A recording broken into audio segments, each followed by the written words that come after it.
शुरू सभापति महोदय, हमारे देश में गृह मंत्रालय और गृह मंत्री का कितना महत्व है, इसका अनुमान इसी से लगाया जा सकता है कि स्वतंत्र भारत में गृह मंत्रालय का भार सरदार पटेल ने स्वयं अपने कंधों पर लिया। सरदार पटेल का साहस, उनका उत्साह और उनकी बुद्धि तीनों ही हमारे गृह मंत्रालय के लिए आदर्श का काम कर सकती है। परंतु दुर्भाग्य से सरदार के पश्चात इन तीनों बातों में कुछ कमी आती हुई दिखाई देती है। उदाहरण के लिए एक ही बात मैं कहना चाहता हूँ।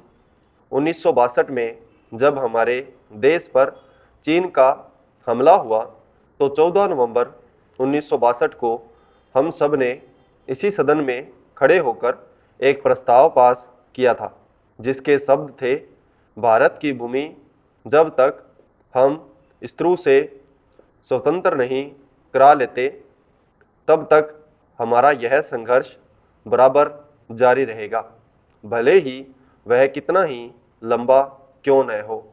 लेकिन कुछ दिन बाद आगे चलकर हमने राष्ट्रीय एकता सप्ताह या दिवस मनाना शुरू किया तो हमने उस प्रतिज्ञा को कुछ दूसरे शब्दों में बदल दिया। उस प्रतिज्ञा के शब्द थे, मैं अपने देशवासियों के संकल्प को दोहराता हूँ कि मैं अपने देश की स्वतंत्रता तथा एकता की रक्षा करूँगा, चाहे इसके लिए कितना ही कड़ा और लंबा संघर्ष क्यों न करना पड़े। मैं राष्ट्रीय एकता और बल के लिए तन मन से काम करने की शपथ लेता हूँ। लेकिन इस बार राष्ट्रीय एकता सप्ताह के सिलसिले में एक छोटा सा प्रकाशन भारत सरकार की ओर से प्रकाशित हुआ है। इस प्रकाशन में स्वयं इन्होंने लिखा कि 1962 में चीन द्वारा आक्रमण के बाद शपथ की भाषा में थोड़ा परिवर्तन कर दिया गया है और जो शब्द बदल दिए गए हैं उनको भी मैं सदन की जानकारी के लिए सुनाना चाहता हूँ। मैं प्रतिज्ञा करता हूँ कि मैं कभी हिंसा का प्रयोग नहीं करूँगा और मेरा विश्वास है कि धर्म, भाषा, प्रांत संबंधी तथा अन्य सभी राजनीतिक और आर्थिक विवादों का शांतिपूर्वक और संवैधानिक तरीकों द्वारा हल किया जाना चाहिए। अब मैं आपके माध्यम से जानना चाहता हूं कि 1962 में संसद में जो निर्णय किया था, क्या भारत सरकार अपने उस निर्णय से हट रही है? अगर सरकार अपने निर्णय से हट रही है तो यह जो सरकारी प्रकाशन आया है जिसके द्वारा 1962 की शपथ में परिवर्तन किया गया है, इसका आधार क्या है? सभापति महोदय, हम यह समझें कि किसी तरह का चीन का दबाव इस सरकार पर पड़ रहा है, जिसने सरकार के सोचने के ढंग में परिवर्तन कर दिया है। मैं गृह मंत्री से विशेष रूप से यह कहना चाहता हूं कि सरदार पटेल जिस जगह बैठे थे, आज आप उसी जगह पर बैठे हुए हैं और राष्ट्र की आंतरिक सुरक्षा का भार आपके कंधों पर है। इस प्रकार के प्रकाशन सरकार की दुर्बलता के सूचक हैं। दूसरी बात मैं सांप्रदायिक दंगों के संबंध में कहना चाहता हूं। इन सांप्रदायिक दंगों से निश्चय ही हमारे देश की जो आंतरिक स्थिति है वह बिगड़ती जा रही है। दुनिया के दूसरे देशों में हमारा देश बदनाम हो रहा है।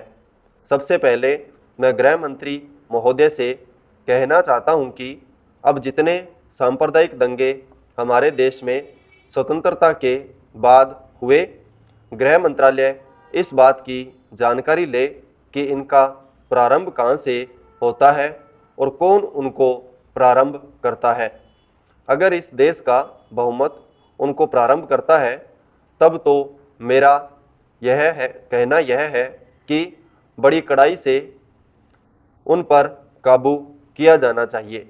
लेकिन अगर दूसरे लोगों की तरफ से प्रारंभ होता है तो मैं समझता हूं कि उनके अंदर इतनी हिम्मत नहीं है। जब वे जानते हैं कि इसका परिणाम यह होगा कि हमको और हमारे दूसरे सहयोगियों को चोट लग सकती है, फिर भी वे इसका प्रारंभ करें, तो मुझे ऐसा लगता है कि कोई तीसरी शक्ति अवश्य है जो आज भी 5 दशकों के पश्चात हमारे सामाजिक जीवन को दुखी बनाना चाहती है। उदाहरण के लिए मैं एक ही बात कहना चाहता हूं। पहले गृह मंत्रालय जब अपनी वार्षिक रिपोर्ट प्रकाशित करता था तब उसमें बतलाया जाता था कि हमारे देश में दुनिया के किस किस देश के कितने नागरिक रह रहे हैं। लेकिन अब शायद जानबूझकर गृह मंत्रालय ने अपनी कमी को छिपाने के लिए इन आंकड़ों को देना बंद कर दिया है। लेकिन फिर भी प्रश्नों के उत्तर में कभी कभी कुछ इस प्रकार के आंकड़े सामने आ जाते हैं। अभी हाल में जब यहाँ पूछा गया कि हमारे देश में पाकिस्तान के कितने नागरिक ऐसे हैं जो पासपोर्ट लेकर रह रहे हैं, तब उत्तर में सरकार ने बतलाया कि इस समय पासपोर्ट के आधार पर भारत में रह रहे पाकिस्तानी नागरिकों की संख्या लगभग 217,000 है। संपूर्ण विराम।